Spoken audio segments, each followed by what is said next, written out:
بسم الله الرحمن الرحيم. لا حول ولا قوة إلا بالله العلي العظيم. بسم الله الرحمن الرحيم. الحمد لله رب العالمين بارئ الخلائق أجمعين، ثم الصلاة والسلام والتحية والإكرام على جميع الأنبياء والمرسلين، سيما خاتمهم وأفضلهم أبي القاسم محمد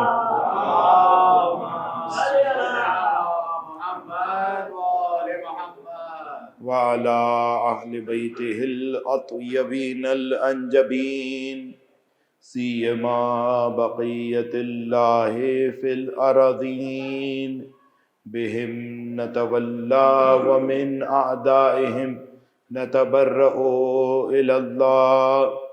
أما بعد، فقال الله تعالى في كتابه المجيد وفرقانه الحميد وقوله الحق. بسم الله الرحمن الرحيم.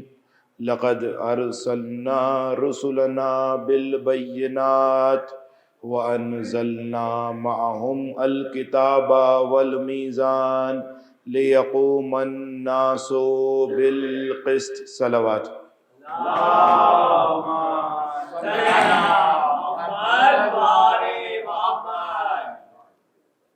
سورہ مبارکہ حدید کی 25ویں آیت کے جس ٹکڑے کو سرنامہ کلام قرار دیا ہے، اس سلسلے کی آج تیسری اور آخری کڑی ہے۔ پروردگار عالم ارشاد فرما رہا ہے کہ اے انسانوں، ہم نے تمہاری ہدایت کے لیے مختلف اور متعدد زمانوں میں رسولوں کو بھیجا ہے۔ رسولوں کے ساتھ ساتھ ہم نے انہیں بینات یعنی معجزات بھی عطا کیے۔ پروردگار عالم نے ہدایت کے پیکج کو یہاں پر ختم نہیں کیا، بلکہ رسولوں کو بھیجا، رسولوں کے ساتھ معجزات بھیجے، معجزات کے ساتھ کتاب بھی بھیجی، اور کتاب کے ساتھ ساتھ ترازو یعنی میزان کو بھی نازل کیا ہے۔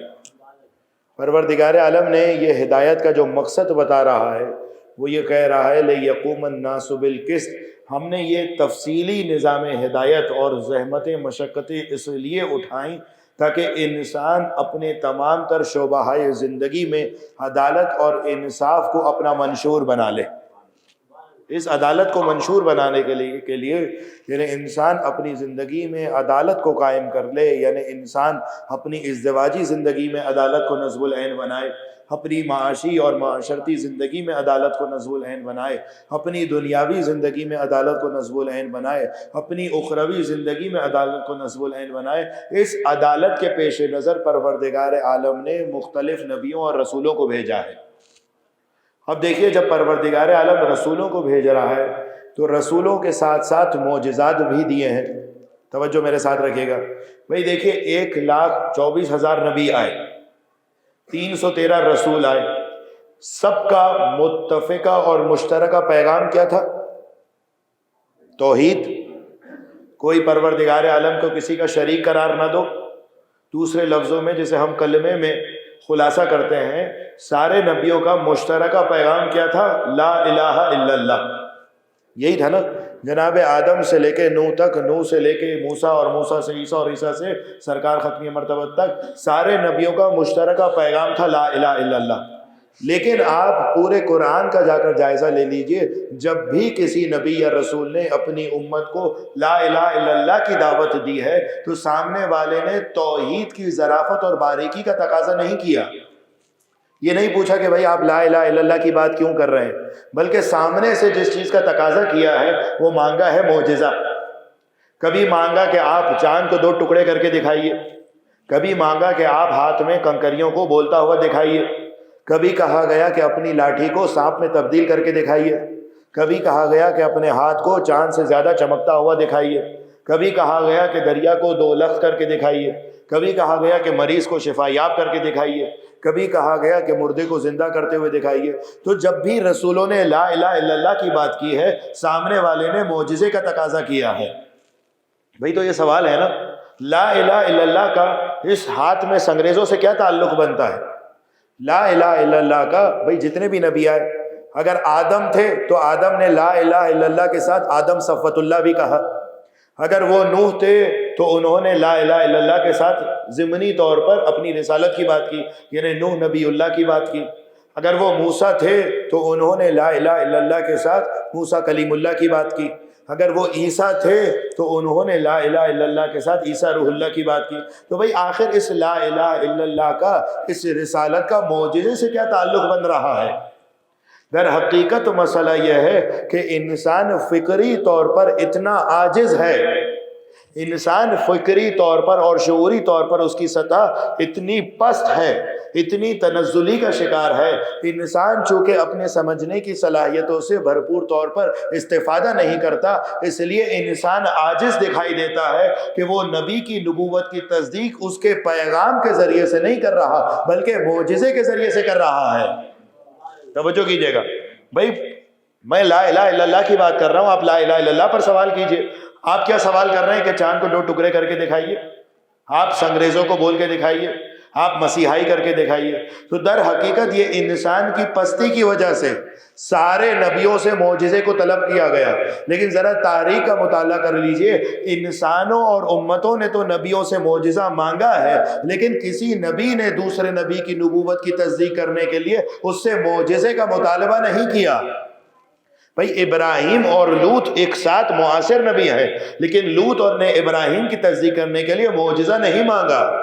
اسی طریقے سے موسیٰ اور شعیب معاصر نبی ہیں، لیکن شعیب نے موسیٰ کی تصدیق کرنے کے لیے ان سے معجزہ نہیں مانگا۔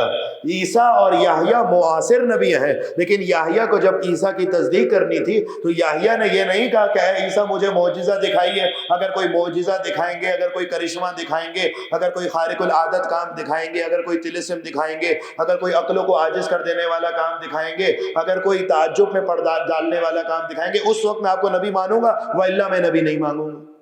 کبھی یحییٰ نے عیسیٰ سے نہیں کہا۔ اسی لیے آپ جا کر اماموں کی فہرست میں دیکھ لیجئے، ہر بعد والے امام نے اپنے سے پہلے والے امام کی امامت کی تصدیق کرنے کے لیے اس سے معجزہ نہیں مانگا۔ کیوں معجزہ نہیں مانگا؟ اس لیے کیونکہ ان کی فکر اتنی بلندی پر پہنچ چکی تھی، اتنی عروج پر پہنچ چکی تھی کہ وہ معجزے کے ذریعے سے امام کو نہیں پرکھتے تھے، بلکہ امام کے کردار اور اس کے پیغام کے ذریعے سے امام کو پرکھتے تھے۔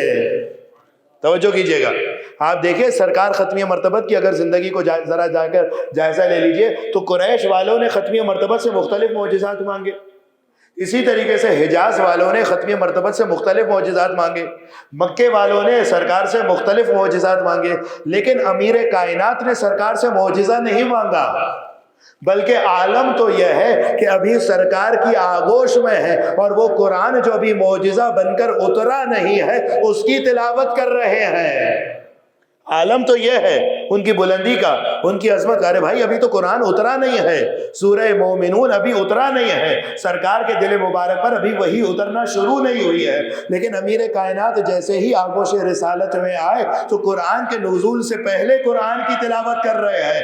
انہوں نے معجزہ نہیں مانگا، معجزہ اس لیے نہیں مانگا کیونکہ معجزہ وہ مانگے جہاں پر تردید ہو، جبکہ امیر کائنات نے سرکار کی رسالت کی تصدیق اس وقت بھی کی تھی جب آدم پانی اور مٹی کے درمیان گوندے جا رہے تھے۔ صلوات پڑھیے محمد و آل محمد پر۔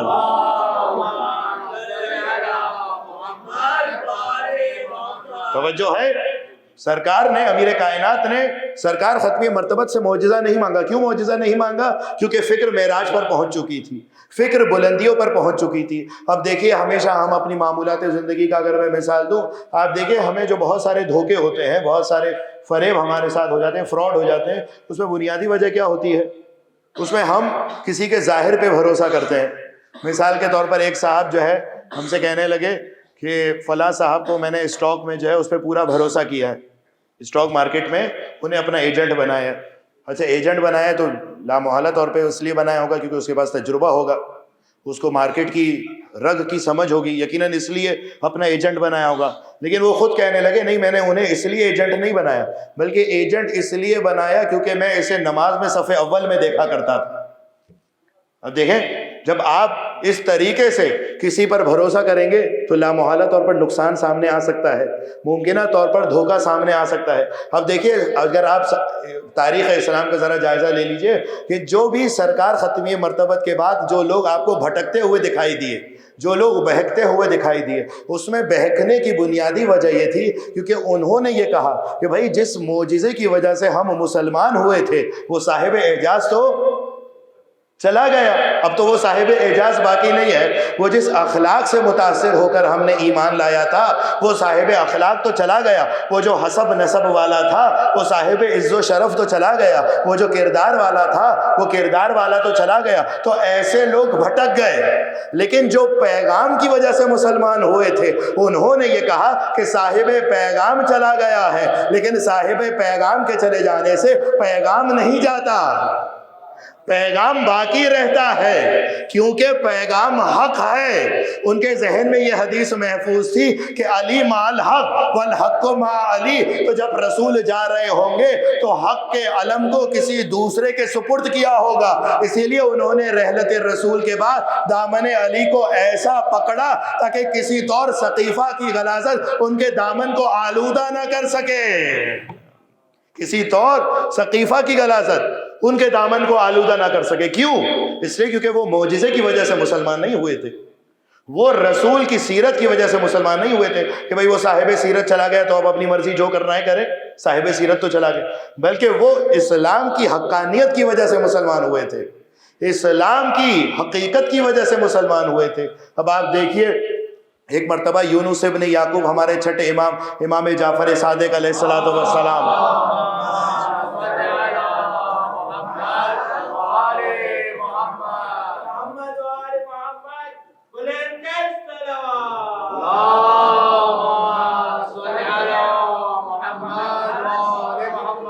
ایک مرتبہ یونس ابن یعقوب کے پاس چھٹے امام کے محضر میں موجود ہیں.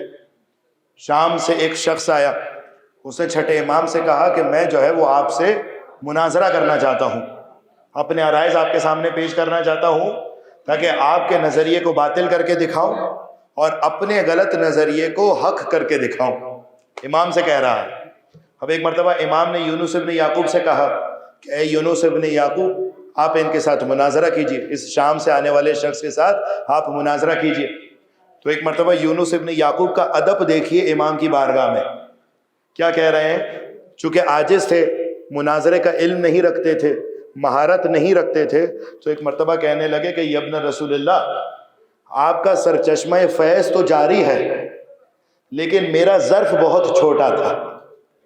آپ کا سر یہ نہیں کہہ رہے کہ آپ نے سکھایا نہیں، آپ نے مجھے بتایا نہیں، آپ نے مجھے یہ مہارت تعلیم نہیں دی، یہ نہیں کہہ رہے، بلکہ یہ کہہ رہے ہیں کہ آپ کا دریا، آپ کا فیض، آپ کا سرچشمہ تو بہہ رہا ہے، وہ تو جاری ہے، لیکن میرا کوزہ بہت چھوٹا تھا، اس وجہ سے میں آپ سے وہ مہارت سیکھ نہیں پایا. اب ایک مرتبہ امام نے یونس ابن یعقوب سے کہا کہ تم جا کے ہمارے باقی اصحاب کو لے کر آؤ.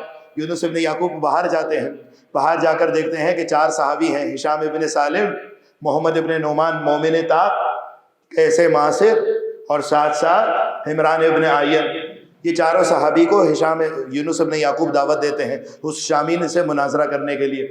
اب ایک مرتبہ امام اپنے خیمے سے، اپنے حجرے، اپنے دروازے سے باہر تشریف لاتے ہیں، دور ایک ناکے پہ سواری کو دیکھتے ہیں. اس شخص پہ یونس ابن یعقوب کہتے ہیں کہ ہشام بیٹھا ہوا تھا. تو امام نے بلند آواز سے آواز لگانا شروع کی، ہشام ہشام ہشام ادھر آ جاؤ. اب ایک مرتبہ یونس کہتے ہیں کہ میں یہ سمجھا کہ یہ جناب عقیل کی نسل میں سے کوئی ہشام ہے جو امام سے خاص عقیدت رکھتے ہیں، امام سے خاص محبت رکھتے ہیں، اس لیے امام انہیں پکار رہے ہیں۔ لیکن جب میں نے وہ سواری قریب آئی تو میں نے دیکھا کہ اس پر تو وہ آل عقیل کا ہشام نہیں بلکہ امام کا ایک کم سن صحابی ہشام ابن حکم بیٹھا ہوا ہے۔ اب امام اس کو خاص پروٹوکول دے رہے ہیں، امام اس کی خاص آؤ بھگت کر رہے ہیں، امام اسے خاص استقبال اور احترام سے پیش آ رہے ہیں۔ اس لیے پیش آ رہے ہیں کیونکہ یہ میرا فقرہ یاد رکھیے گا کہ امامت کی نگاہ میں کبھی بھی سن و سال معیار نہیں رکھتا۔ ہشام کی عمر بہت چھوٹی ہے، اتنی قلیل عمر ہے، اتنا سن و سال اتنا کم ہے کہ روایت کے مطابق ابھی ان کے محاسن بھی چہرے پر سجے نہیں تھے، اتنی چھوٹی عمر ہے۔ لیکن میدان امامت میں امامت کی نگاہ میں کسی طور عمر کا کوئی معیار نہیں ہے، اسی لیے آپ کو علی اصغر کے تبسم کے اندر علی اکبر کا وار دکھائی دے گا، آپ کو علی اصغر کے تبسم کے اندر آپ کو علی اکبر کا وار دکھائی دے گا۔ تو ایک مرتبہ ہشام ابن حکم کو بھی بلایا۔ اب امام نے اپنے بقیہ 4 صحابیوں سے کہا کہ آپ ان سے یکی بعد دیگر مناظرہ کیجیے۔ سب نے مناظرہ کیا، غلبہ حاصل ہوا۔ اب امام نے اس شامی شخص سے کہا کہ میں یہ چاہتا ہوں کہ تو اپنے دلائل میرے اس کمسن صحابی ہشام ابن حکم کے سامنے بھی پیش کر۔ وہ راضی ہوا۔ اب ایک مرتبہ ہشام ابن حکم کہتے ہیں کہ میں تجھ سے سوال پوچھتا ہوں کہ تو مجھے یہ بتا کہ کیا انسان کا فائدہ انسان بہتر سمجھتا ہے یا خالق انسان بہتر سمجھتا ہے؟ توجہات ہے نا میرے ساتھ؟ ایک سلوات کا سہارا دیجئے محمد و آل محمد پر۔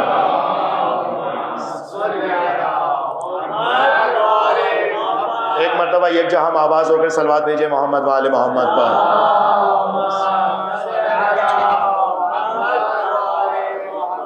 ہشام پوچھتے ہیں اس شامی سے کہ تو مجھے یہ بتا کہ انسان کا فائدہ، بعض اوقات ہوتا ہے نا ہم یہ سمجھ رہے ہوتے ہیں کہ ہم اپنا فائدہ سب سے زیادہ بہتر خود سمجھتے ہیں، اسی لیے جب بھی کوئی مشکلات آتی ہیں، جب بھی کوئی پریشانیاں آتی ہیں تو فوراً پروردگار عالم کی نسبت ناشکرے بن جاتے ہیں۔ بالکل پروردگار عالم کی نسبت ناشکرہ بننا ہمارا ایسا ہی ہے کہ جیسے آپ توجہ کیجئے کہ امام فرماتے ہیں کہ پروردگار عالم قیامت کے دن مومن کو اتنا اجر عطا کرے گا، اتنا اجر عطا کرے گا۔ اس کا گھر چھوٹا تھا، مکان چھوٹا تھا، پروردگار اس کا بھی عوض اسے قیامت کے دن عطا کرے گا۔ گھریلو ناچاکیاں تھی، پروردگار عالم اس کا اجر بھی اسے قیامت کے دن عطا کرے گا۔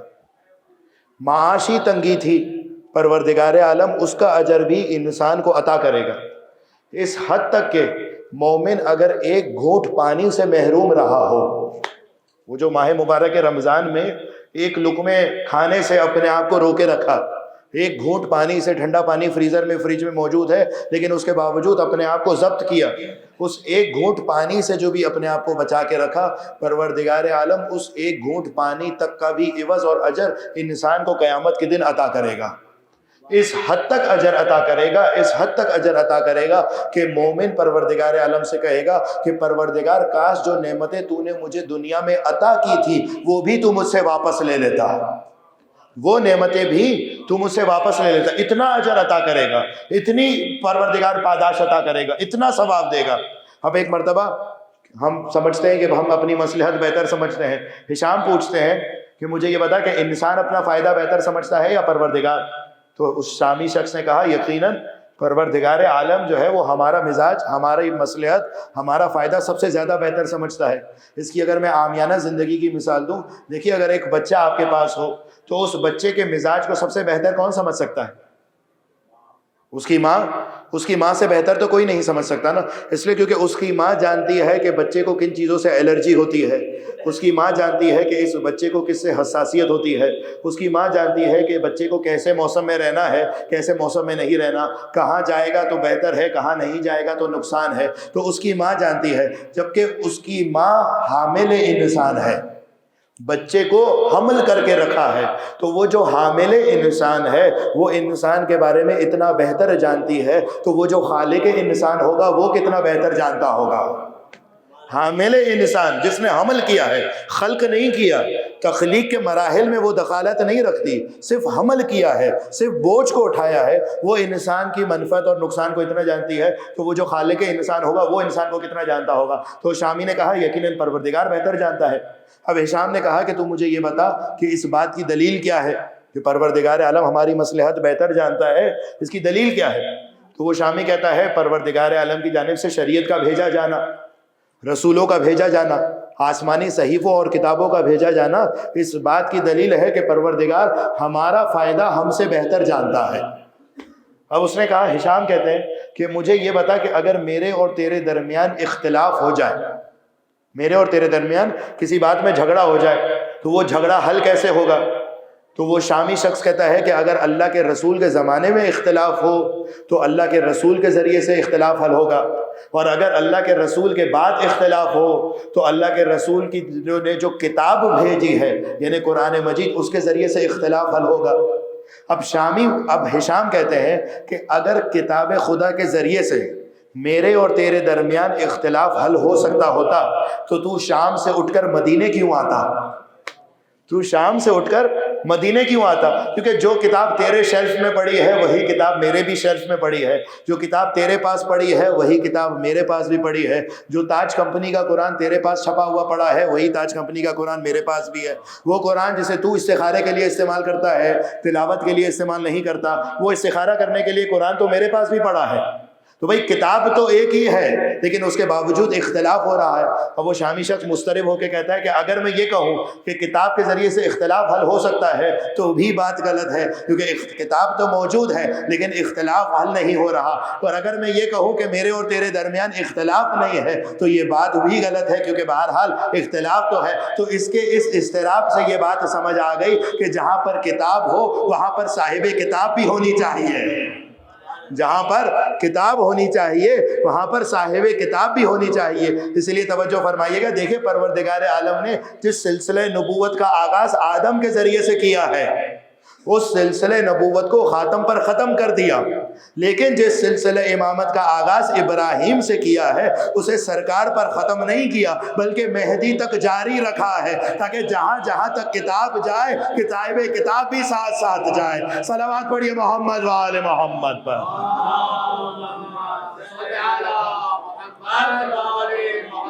جہاں پر کتاب جائے صاحب کتاب اس کے ساتھ ساتھ جائے۔ اب ایک مرتبہ اس نے کہا کہ میں کروں تو کیا کروں؟ اب امام نے اس کی اس پریشانی کو دیکھا تو شامی سے کہا کہ یہی سارے سوالات جو ہشام نے بھی تجھ سے پوچھے ہیں یہی سوالات تو اب ہشام سے پوچھ۔ اب اس نے ہشام سے پوچھنا شروع کیا کہ اللہ ہمارا بہتر فائدہ جانتا ہے یا ہم جانتے ہیں؟ ہشام نے کہا یقیناً ہم اپنا پروردگار عالم ہمارا فائدہ بہتر جانتا ہے۔ کہا کہ دلیل کیا ہے؟ ہشام نے کہا شریعتوں کا، آسمانی کتابوں کا، نبی اور رسولوں کا بھیجا جانا اس بات کی دلیل ہے۔ اب وہ اصل سوال پر آتا ہے، کہتا ہے کہ اگر میرے اور تیرے درمیان اختلاف ہو جائے تو اختلاف حل کیسے ہوگا؟ تو ہشام کہتے ہیں کہ اللہ کے رسول کے زمانے کی بات کر رہا ہے یا بات کی بات کر رہا ہے؟ اللہ کے رسول کے زمانے کی بات کر رہا ہے یا بات کی بات کر رہا ہے؟ تو وہ شامی کہتا ہے کہ اللہ کے رسول کے بعد کی بات کر رہا ہوں۔ تو ہشام کہتے ہیں اگر آج کی بات کر رہا ہے، اگر اس لہجے اور پہر کی بات کر رہا ہے، تو اگر میرے اور تیرے درمیان کوئی اختلاف ہو جائے تو وہ جو مسند پر شخص بیٹھا ہے جس کا نام جعفر صادق ہے اس کے ذریعے سے میرا اور تیرا اختلاف برطرف ہو کر رہے گا، اس کے ذریعے سے میرا اور تیرا اختلاف برطرف ہو جائے گا۔ اس لیے کیونکہ یہ وارث علم نبی ہے، یہ وارث علم لدنی ہے، یہ وارث ممبر سلونی ہے۔ اب اس پر حجت تو تمام ہو گئی۔ اب اس نے کہا کروں تو کیا کروں؟ اتمام حجت ہو گئی۔ اب قاعدتاً اسے امام کے علم کو چیک کرنے کے لیے قاعدتاً اسے چاہیے کہ امام سے کوئی سوال کرے۔ تو آپ نے غور کیا ہوگا، یہ اکثر میں کہتا ہوں کہ مجھے نہیں معلوم یہ فقرہ میں نے یہاں پر کہا ہے یا نہیں کہا، اگر کہا ہے تو مجھے بتا دیجئے تاکہ میں یہاں سے جلدی گزر جاؤں۔ وہ دیکھیے کہ کبھی کبھار انسان اگر کچھ نہ سوچے تو بہت سی سوچیں ذہن میں آتی ہیں۔ ابھی آپ ایسے ہی بیٹھے رہیے کہ آپ نے اپنے گھر میں ہے، اپنی زندگی نجی زندگی میں ہے، تو آپ کو کسی بھی مولانا سے پوچھنے کے لیے بہت سے سوالات ذہن میں آئیں گے کہ یہ بھی پوچھنا ہے، وہ بھی پوچھنا ہے، یہ بھی پوچھنا ہے۔ لیکن اگر مولانا آپ کے سامنے آ جائے اور مولانا پوچھے کہ بھئی آپ کو کوئی سوال ہے تو پوچھئے، تو کوئی بھی سوال ذہن میں نہیں آتا۔ جب کچھ نہیں سوچ رہے ہوتے تو بہت سی سوچیں ذہن میں فطور آتا ہے، اور جب کچھ سوچنا شروع کرے تو کوئی چیز، کوئی سوچ، کوئی فطور ذہن میں نہیں آتا۔ تو اسی طریقے سے اب ایک مرتبہ جب اس کے اضطراب اور اس کی پریشانی کا عالم امام نے چہرے پر دیکھا کہ اب وہ مجھ سے کچھ پوچھنا چاہتا ہے لیکن اسے سمجھ نہیں آ رہا کہ میں امام سے پوچھوں تو کیا پوچھوں، تو آپ نے اگر دعائے مبارک رجب آپ کے ذہن میں ہو وہ کیا ہے؟ یا من یؤتی الکثیر بالقلیل یا من ارجوہ لکل خیر وآمن سخطہ عند کل شر، اے وہ ذات کہ جو قلیل کے عوض کثیر عطا کرتی ہے، یا من یؤتی من سألہ، اے وہ ذات جو سوال کرنے والے کو عطا کرتی ہے، یا من یؤتی من لم یسألہ، اے وہ ذات جو اسے بھی عطا کرتی ہے جو اس سے سوال نہ کرے، جو سوال نہ کرے وہ اسے بھی عطا کرتی ہے۔ تو امام صرف وہ نہیں ہوتا جو سوال کرنے کے بعد جواب دے، بلکہ امام وہ ہوتا ہے کہ ذہن کے سوال کو بھی پرکھ لیتا ہے۔ امام وہ ہوتا ہے جو ذہن کے سوال کو بھی پرکھ لیتا ہے۔ اب ایک مرتبہ امام کہتے ہیں کہ میں یہ جانتا ہوں تو مجھ سے یہ پوچھنا چاہتا ہے کہ شام سے تو کس دن نکلا تھا، شام سے تو کس وقت نکلا تھا، شام سے جب تو نکلا تھا تو کون کون تیرے ساتھ تھا، تو کہاں کہاں رکا تھا، کہاں کہاں پر قیام کیا تھا، کہاں کہاں پر استراحت کی تھی، کون تیرے ساتھ تھا، کون تیرے ساتھ نہیں تھا، کس وقت تو مدینے میں پہنچا۔ ارے اگر تو مجھ سے پوچھنا چاہ تو شام سے لے کے مدینے تک لہجہ بہ لہجے کا احوال میں تجھے بتا سکتا ہوں، لہجے لہجے کا احوال اور رودات میں تجھے بتا سکتا ہوں۔ اب ایک مرتبہ جب امام کی علم کی تجلی دیکھی، پریشان ہو کر کہتا ہے، مسلمان تھا، یہ بات یاد رکھیے گا، دائرہ اسلام سے باہر نہیں تھا، مشرک یا کافر نہیں تھا، مسلمان تھا۔ ایک مرتبہ امام سے کہتا ہے کہ میں شہادت دیتا ہوں کہ پروردگار عالم وحدہ لا شریک کے علاوہ کوئی اور معبود نہیں ہے، اور ختمی مرتبت اس کے رسول ہیں، اور آپ ان کے سچے جانشین ہیں۔ اب کہتا ہے کہ میں شہادت دیتا ہوں کہ آج سے میں اسلام میں داخل ہو رہا ہوں، آج سے میں اسلام میں داخل ہو رہا ہوں۔ ایک مرتبہ امام کہتے ہیں نہیں نہیں، تو اسلام میں داخل نہیں ہو رہا، اسلام میں تو پہلے داخل ہو چکا تھا، اب تو اسلام کی معراج ایمان میں داخل ہو رہا ہے، اب تو اسلام کی معراج ایمان میں داخل ہو رہا ہے، اس لیے کیونکہ اسلام کے ذریعے سے تیری ولادتیں صحیح ہوئی تھی اور ایمان کے ذریعے سے تیری عبادتیں صحیح ہوں گی۔ صلوات بھیجئے محمد و آل محمد پر۔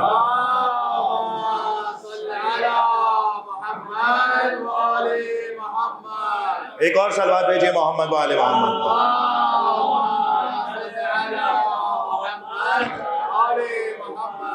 تو آپ توجہ فرمائیے، اب ایک مرتبہ مسلمان ہو گیا، دائرہ ایمان میں داخل ہو گئے، تو آپ دیکھیے کہ کس طریقے سے پروردگار عالم نے اپنے نبیوں کو معجزات عطا کیے۔ یہ معجزات اس لیے عطا کیے کیونکہ پروردگار عالم جانتا تھا کہ جب تک نبی انبیاء جب تک کوئی کرشمہ نہ دکھا دیں، جب تک کوئی خارق العادت کام نہ دکھا دیں، تو انسان اتنا فکری پستی پر ہے کہ وہ ایمان لانے سے عاجز ہے، وہ تصدیق کرنے سے عاجز ہے۔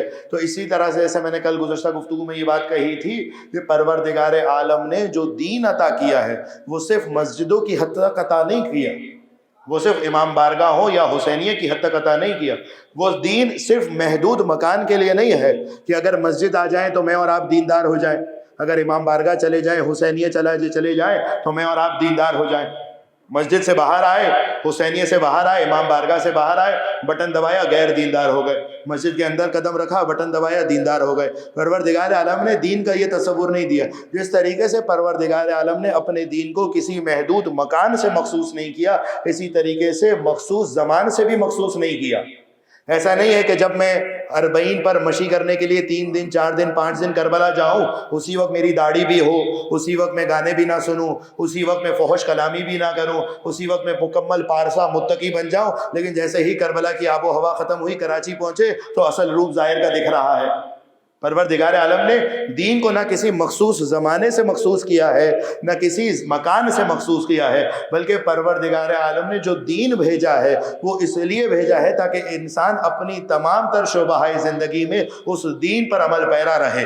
اسی لیے جو دین دیا ہے وہ ناقص دین نہیں دیا، پروردگار نے ہمیں کامل دین بنا کر بھیجا ہے، کامل دین عطا کیا ہے۔ اور دیکھیں میں نے گزشتہ گفتگو میں یہ بات کہی تھی کہ ازدواجی زندگی کو کامیاب بنانے کا ایک بنیادی عنصر یہ ہے کہ درمیان میں شکر گزاری پائی جانی چاہیے۔ اگر شکر گزاری نہیں پائی جائے گی تو لامحالہ طور پر شوہر زوجہ کا شکر گزار نہ ہو، زوجہ شوہر کی شکر گزار نہ ہو، تو لامحالہ طور پر خاندان جو ہے وہ مضبوط نہیں ہو سکتا۔ اسی طریقے سے ایک اور عامل یہ جسے بیان کرتے ہوئے میں مصائب سے متصل کر دوں، وہ یہ کہ ایک اور عامل جو ازدواجی زندگی کو مضبوط بنانے کے لیے ضروری ہے وہ میانہ روی کا ہونا ہے۔ صرف اقتصادی طور پر میانہ روی نہیں۔ عام طور پر ہم جب میانہ روی کی بات کرتے ہیں تو کیا میانہ روی ذہن میں آتی ہے؟ اقتصادی میانہ روی۔ ہر چند کے اقتصادی میانہ روی بھی بہت ضروری ہے۔ دیکھیے میں نے بہت سے ایسے خاندان گھرانے آپ نے بھی دیکھے ہوں گے کہ جن کے پاس اچانک سے پیسہ آیا، انہوں نے اپنے خاندان کی رفاہی زندگی کو بھی بہت اوپر لے کر چلے گئے، لیکن اچانک کسی بھی سرکمٹانسز کی وجہ سے سارا پیسہ چلا گیا۔ اب جب فیملی خاندان کی رفاہی زندگی یکدم سے زمین پر گری تو خاندان میں رنجشیں ایجاد ہونا شروع ہوئی، تناؤ ایجاد ہونا شروع ہوا۔ تو اس کا بنیادی اس میں قصور کیا تھا؟ قصور یہ تھا کہ زیادہ روی سے کام کیا گیا۔ جب پیسہ آنے لگے تو انسان ایک فوراً سے اپنی زندگی کو، اپنے لیونگ اسٹائل کو اوپر نہ لے جائے، اسی طریقے سے جب پیسہ جانے لگے تو فوراً سے بالکل فقیر بھی نہ بن جائے، بلکہ انسان مالی طور پر، اقتصادی طور پر میانہ روی کو مد نظر رکھے۔ اچھا، جہاں پر اقتصادی میانہ روی ہے، یہ تو خصوصاً چونکہ مرد میرے سامنے روبرو بیٹھے ہیں تو مرد حضرات کو اقتصادی میانہ روی بھرپور طریقے سے سمجھ آتی ہے، اسی لیے وہ اپنی بیگمات کو اپنی تنخواہ بھی نہیں بتاتے، تاکہ ایسا نہ ہو کہ بھائی زیادہ تنخواہ بتا دی تو ان کے تقاضے بھی بڑھ جائیں گے۔ صلوات بھیجیے محمد و آل محمد پر۔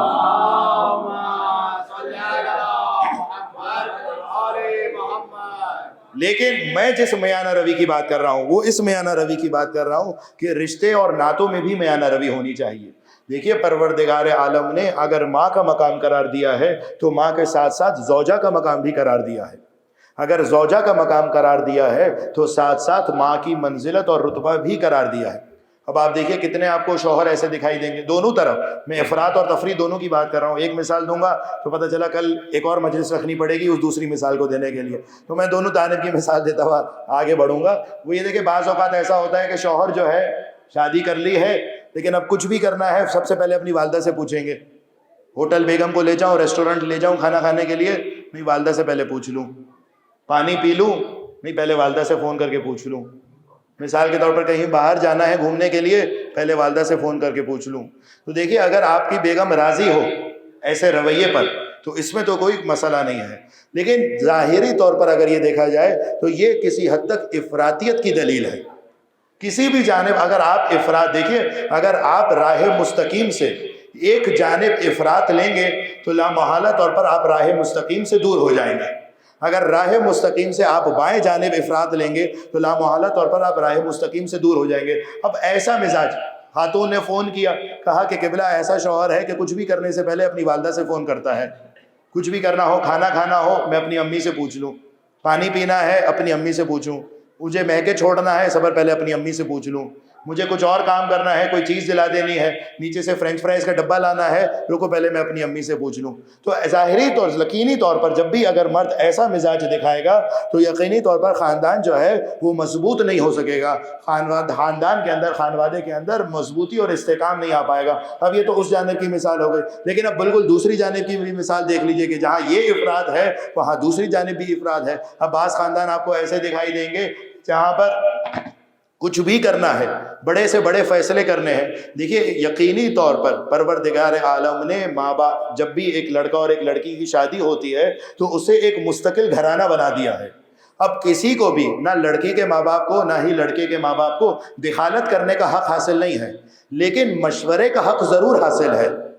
وہ دخالت تو نہیں کر سکتے لیکن مشورہ ضرور دے سکتے ہیں۔ اسی لیے آپ دیکھیے کہ جب جناب صدیقہ کی ازدواج مبارک ہوئی، جبکہ ان کی والدہ ماجدہ جناب ختیجہ بنت خویلد حیات نہیں تھی، لیکن جو ہی وہ رشتہ ازدواج سے منسلک ہوئی ہے تو رسول اللہ نے دخالت نہیں کی لیکن مشورہ ضرور دیا کہ اے علی آج سے تم گھر سے باہر کے امور سنبھالنا اور فاطمہ تم گھر کے اندر کے امور سنبھالنا۔ یہ کس لیے ہے؟ دخالت نہیں کر رہے، دخل در معقولات نہیں کر رہے، بلکہ مشورہ دے رہے ہیں۔ اب ماں باپ نے مشورہ دیا، ماں نے مشورہ دیا لڑکے کو، اپنی بہو کو، لیکن مشورہ ماننے کے لیے صحیح مشورہ بھی ہے۔ بعض اوقات تو میں نے ایسا بھی دیکھا ہے کہ اگر ضرورت ہے ڈاکٹر کے پاس جانے کی، یہ میں کوئی فرضی مثال نہیں بتا رہا ہوں، واقعاً حقیقی مثال بتا رہا ہوں اور ہمارے علاقے کی مثال بتا رہا ہوں، اسی علاقے کی جہاں پر میں اور آپ زندگی گزار رہے ہیں، اسی علاقے میں، کہ اگر ماں کہہ دے، ساس کہہ دے کہ بھائی تم بہت بیمار ہو گئی ہو، آؤ میں تمہیں ڈاکٹر کے پاس لے جاؤں، نہیں چونکہ ساس نے کہا ہے اس لیے میں ڈاکٹر کے پاس نہیں جاؤں گی، ایسا ہے یا نہیں ہے؟ اگر نہیں ہے تو آپ مجھے بتا دیجئے، میں کسی دوسرے سیارے کی تو بات نہیں کر رہا ہوں، اسی عالم کی بات کر رہا ہوں، اسی زمین کی بات کر رہا ہوں۔ بھئی اگر ساس نے کہہ دیا ہے کہ لاؤ تمہارے اپنے پوتے کو، اپنی پوتی کو، اپنے بچوں کو میں سنبھال لوں تاکہ تمہیں تھوڑی آرام کرنے کا موقع مل جائے، تمہیں تھوڑا استراحت کرنے کا موقع مل جائے، نہیں، چونکہ ساس نے کہا اس لیے میں جاگی رہوں گی، اپنے بچوں کو خود سنبھالوں گی۔ کیوں؟ کیونکہ ساس سے ایک بلا وجہ کا ایک مخاصمت لے لی ہے، ایک جھگڑا لے لیا ہے۔ تو دیکھیے جب بھی ایک جانب افراط ہوگا تو دوسری جانب ظلم ہوگا، دوسری جانب افراط ہوگا تو پہلی جانب ظلم ہوگا۔ پروردگار عالم نے خاندان کو مضبوط بنانے کے لیے جو بنیادی اصل دیا ہے وہ میانہ روی کو قرار دیا ہے۔ جہاں پر اقتصادی میانہ روی ضروری ہے، جہاں پر کھانے میں میانہ روی ضروری ہے، جہاں پر سونے میں میانہ روی ضروری ہے، وہیں پر رشتے ناطے نبھانے میں بھی میانہ روی ضروری ہے۔ اب ہم کیا کرتے ہیں؟ میانہ روی کے اس اصل کو بھول جاتے ہیں، نتیجتاً کیا ہوتا ہے؟ نتیجتاً خاندان جو ہے وہ کمزور سے کمزور ہوتے چلے جاتے ہیں۔ اسی وجہ سے آپ دیکھیے کہ ہمارے یہاں طلاقوں کے کیا تناسب ہیں، طلاقوں کی بنیادی وجہ کیا بنتی ہے؟ کیا وجہ بنتی ہے؟ ساس نے مجھے ایسے دیکھا، نند نے مجھے ایسے دیکھا، اس نے کھانا بھیجا تھا تو اس میں نمک زیادہ تھا، اس میں میٹھا بھیجا تھا تو اس میں چینی کم تھی۔ صلوات بھیجیے محمد و آل محمد پر۔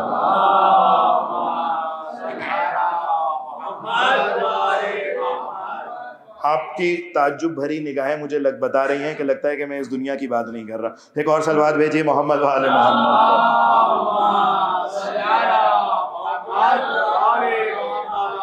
تو بہرحال پروردگار عالم نے جس اسلام کو ہمارے لیے بھیجا ہے، دیکھیے گزشتہ ادیان کو پروردگار نے کامل نہیں بنایا، مختلف ادیان، جناب نوح کو شریعت عطا کی، جناب موسیٰ کو شریعت عطا کی، جناب عیسیٰ کو شریعت عطا کی، جناب ختمی مرتبت کو شریعت عطا کی، لیکن اگر کسی کی شریعت کو کامل قرار دیا ہے تو وہ صرف اور صرف سرکار کی شریعت کو کامل قرار دیا ہے۔ اسی لیے آپ جب دعائے قنوت پڑھتے ہیں تو اس میں کیا کہتے ہیں؟ ربنا آتنا فی الدنیا حسنہ وفی الآخرۃ حسنہ، کہ پروردگار تو مجھے دنیا میں بھی کامیابی عطا کر اور آخرت میں بھی کامیابی عطا کر۔ تو اسلام ایسا دین ہے جو انسان کی دوہری کامیابی کا خاصگار ہے، اور اسی اسلام نے اس دوہری کامیابی کو سمجھانے کے لیے اور اس کے نمونہ عمل کے طور پر جہاں پر دستور کے طور پر کتاب دی ہے، وہیں پر اس کتاب کے مجسم نمونہ عمل کے طور پر آل محمد کے کرداروں کو بھی دیا ہے۔ یہ کس لیے دیا ہے آل محمد کے کرداروں کو؟ یہ اس لیے دیا ہے تاکہ انسان انہیں اپنا رول ماڈل بنائے، انسان انہیں اپنے لیے نمونہ عمل قرار دے، انسان ان کی زندگی کو اپنے لیے اسوہ قرار دے۔ اب آپ دیکھیں خاتون جنت کس طریقے سے سختیوں کے اور مصائب کے دن گزار رہی ہیں۔ آج ان کی شہادت کا دن ہے نا۔ وہ فاطمہ کہ جیسا کہ میں نے کل کہا تھا نا کہ میرا امیر کائنات کہہ رہے ہیں کہ فاطمہ نے میرے گھر میں اتنی مشکلات سہی کہ ہاتھ چکیاں پیستے پیستے زخمی ہو چکے تھے اور مشکیزیں اٹھا اٹھا کر ان کے کاندھوں میں زخم پڑ گیا تھا۔ کیا ہے فاطمہ کی عظمت، کیا ہے فاطمہ کا کردار؟ اتنے مظالم ڈھائے گئے، اتنے مظالم ڈھائے گئے کہ اب تو فاطمہ کے رونے پر بھی پہرے لگائے جا رہے ہیں۔ اب تو فاطمہ کو جی بھر کے رویا بھی نہیں دیا جا رہا۔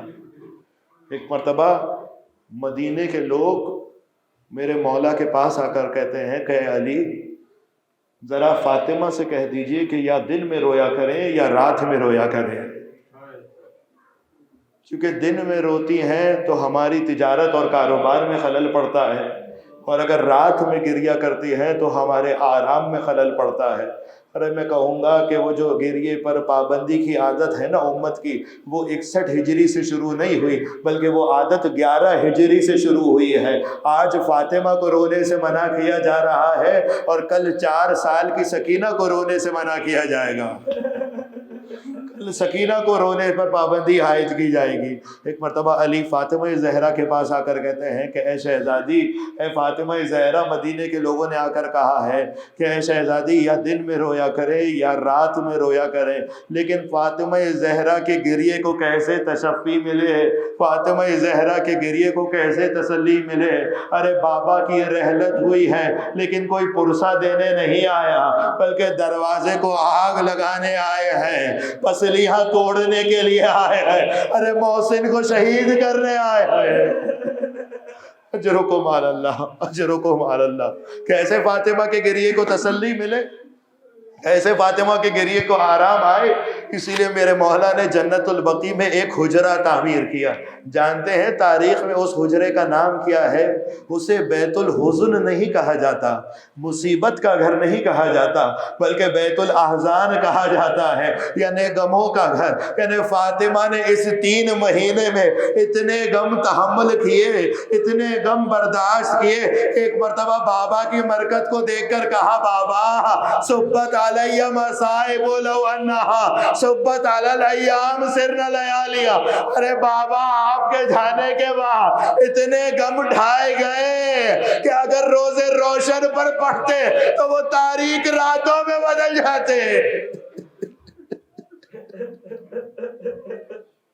بابا اتنے مصائب ڈھائے گئے کہ اگر وہ روز روشن میں پڑھتے تو وہ تاریک راتوں میں بدل جاتے۔ جانتے ہیں جیسے جیسے فاطمہ کی رحلت کا وقت قریب آیا، ایک مرتبہ فاطمہ نے حسن کو ساتھ لیا، ایک مرتبہ فاطمہ نے حسین کو ساتھ لیا، مزار نبوی تشریف لے گئی، رسول کی مرکت اور منبر کے درمیان نماز بجا لائی۔ نماز بجا لانے کے بعد ایک مرتبہ شہزادی نے حسن مجتبیٰ کو دیکھا، ایک مرتبہ حسین کو دیکھا، اس کے بعد زاروں قطار گریہ کرنے لگی۔ ارے میں کہوں گا شاید جب حسن کو دیکھا ہو تو تشت میں جگر کے ٹکڑے نظر آئے ہو، اور جب حسین کو دیکھا تو تیروں پہ معلق لاشاں دکھائی دیا ہو۔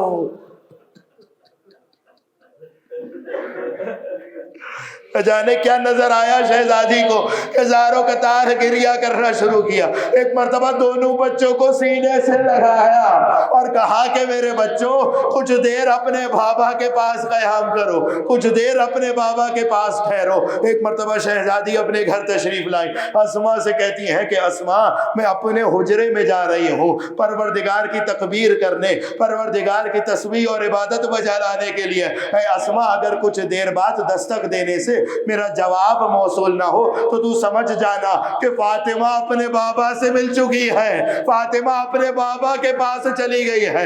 ارے اسما نے کچھ دیر بعد دستک کی، دستک میں جواب دیا، اے رحمت للعالمین کی بیٹی جواب دیجئے، کوئی جواب نہ آیا۔ کہا ابو الحسن کی زوجہ جواب دیجئے، کوئی جواب نہ آیا۔ کہا اے حسین کی ماں جواب دیجئے، ارے کوئی جواب نہ آیا۔ ارے حجرے کا دروازہ کھولا تو فاطمہ کا لاشا پڑا تھا، فاطمہ کا لاشا پڑا تھا۔ ارے کاتب تقدیر کی مصیبت تو دیکھیے، اسی لمحے حسن اور حسین مسجد سے تشریف لے آئے۔ ایک مرتبہ اسما سے پوچھا، اسما ہماری ماں کہاں ہے؟ اسما نے کہا بچوں تمہاری ماں آرام کر رہی ہے۔ ارے بچوں نے کہا اسما ہم جانتے ہیں ہماری ماں آرام نہیں کرتی۔ دونوں بچے حجرے میں داخل ہوئے۔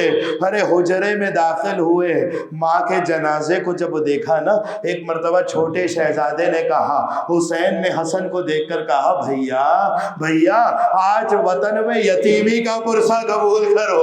ارے حسین حسن مجتبیٰ کو یتیمی کا پرسہ دے رہے ہیں۔ ارے جانتے ہیں نا علی کی وصیت تھی کہ اے فاطمہ اے علی آپ مجھے رات کے وقت کفنائیے گا، اے علی آپ رات کے وقت مجھے غسل دیجئے گا، اے علی آپ مجھے رات کے وقت خنوط دیجئے گا۔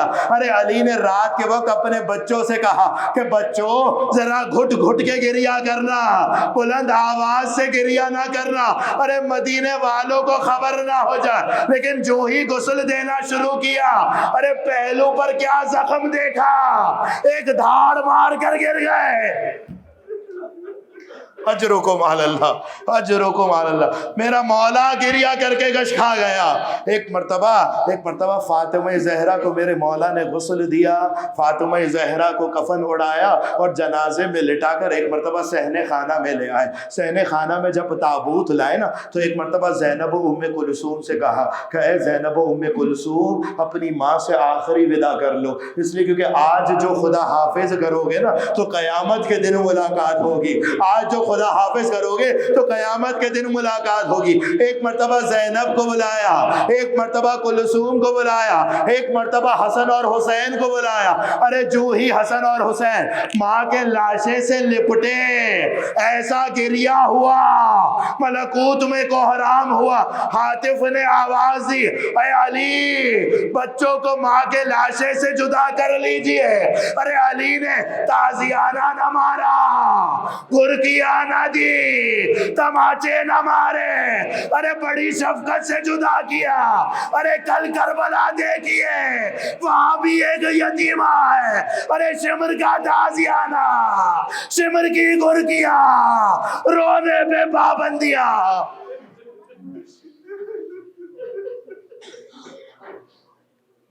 ماتم حسین